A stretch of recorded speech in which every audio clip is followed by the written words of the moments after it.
Ray Wright, and today we are going to be taking in the Mayflower, the lily of the valley.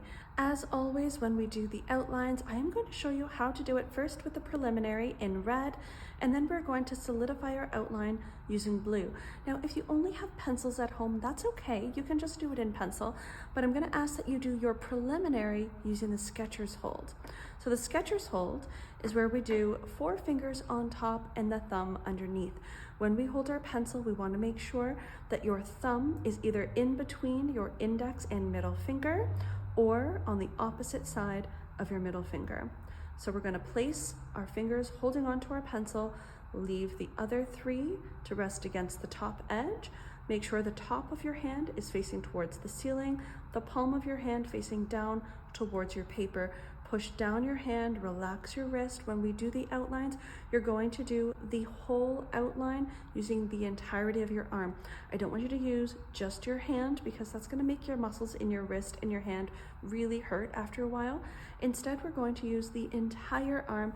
We're going to get that shoulder activated, use that whole arm to get our preliminary outlines in place. So 4 fingers on top, thumb underneath, relaxing your hand, and we're going to create the lily of the valley. Now, when we create the lily of the valley, we're going to start off with the very edge of the stem. That's at the very bottom. Now, the outline is just a preliminary. We're going to get into solidify it later on in the painting. From this little section down here, we're going to branch off and we're going to create 2 different leaves going in opposite directions. The one over here, I'm going to have just a little bit of a wiggle, which is going to lead me to the other side. And then I'm going to pull it back so it's nice and solid and nice and big at the belly, and then curving back in towards the center. And I'm going to thin that out as it reaches down. Okay, so we've got it wider at the belly and it tapers when we reach the edge of our leaf and when we pull it back in towards the center. Now, I also want to come in here and we're going to widen this up a little bit. And we're going to use a little bit of a trick here. So we're going to come in from the side and we're going to allow it to curve ever so slightly and pull in along the edge. This is going to give us the illusion of the fold of the leaf, which is going to make it look wider than it actually is. Then we're going to come over and we're going to create another one of these leaves. We're going to bring it up and over, off to the side, and then we're going to do the same kind of thing where we widen it up the belly, pull it in towards the edge, and close it off. Now, in here, I'm also going to give a little bit of a wiggle to the edge of the leaf to give the illusion that it is wider at the belly, and then we've got a little bit of a curvature happening, okay? Now that we have the leaves in place, now let's create the bloom of our flower.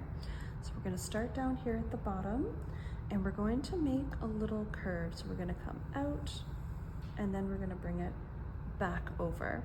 Now, the cute thing about lily of the valley flowers is how tiny and delicate and absolutely beautiful the bloom is. So we're going to take a little bit of time here to draw in just these little circles. We're just going to tell us where we want to see our little bells.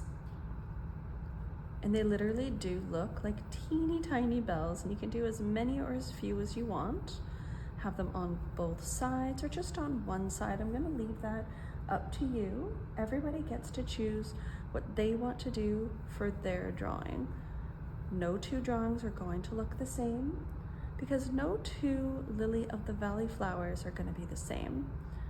Now, if you want to have a couple of tiny little buds and so they're not quite open, absolutely, that's up to you. You can definitely do that if you'd like. When you're done doing that, I'm going to have you switch out to your writer's hold. Now, when I do my writer's hold, I do my writer's hold with my blue pencil crayon.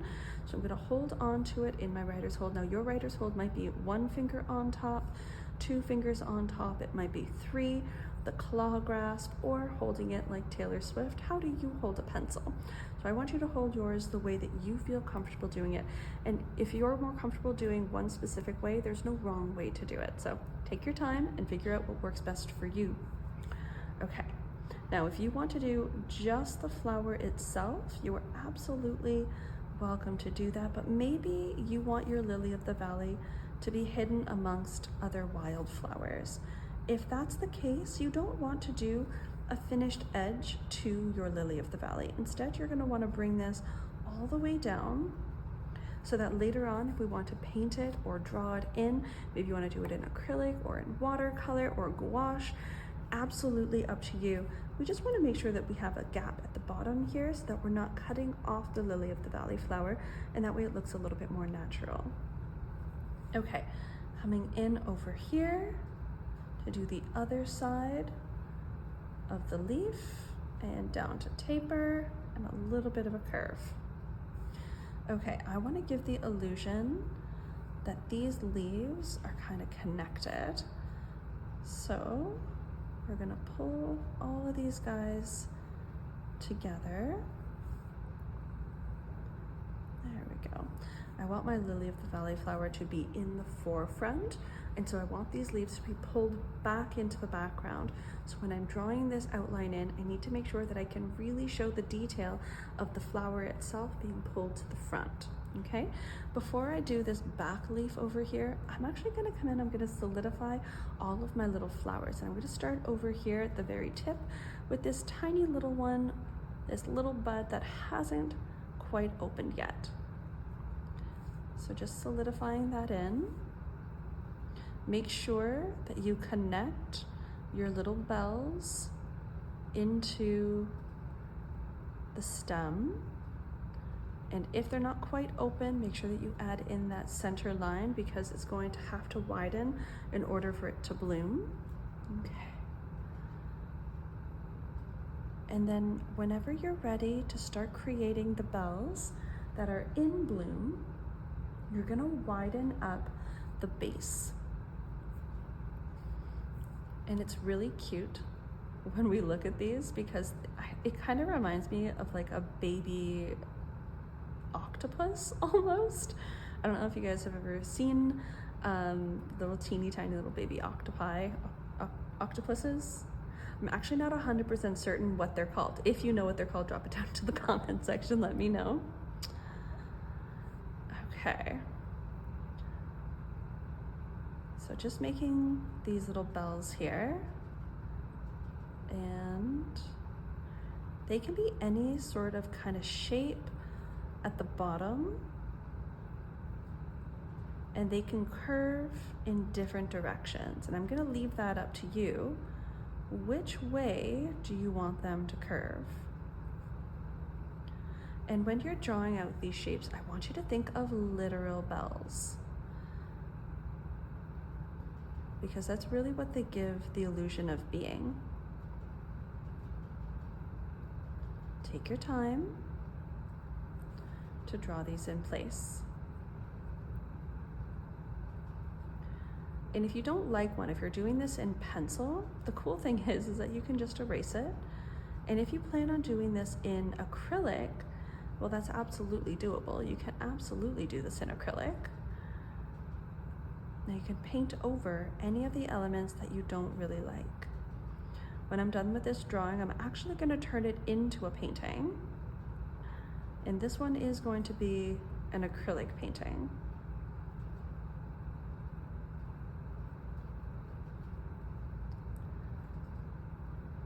There we go. Just placing all of my little bells. And you can see they've kind of clustered together. That is what's supposed to happen. The lily of the valley flower has tons of little bells attached, and they all grow in their own little unit. There we go. Just gonna lead that down all the way to the base of the flower in there. Adding in the outline for the leaf.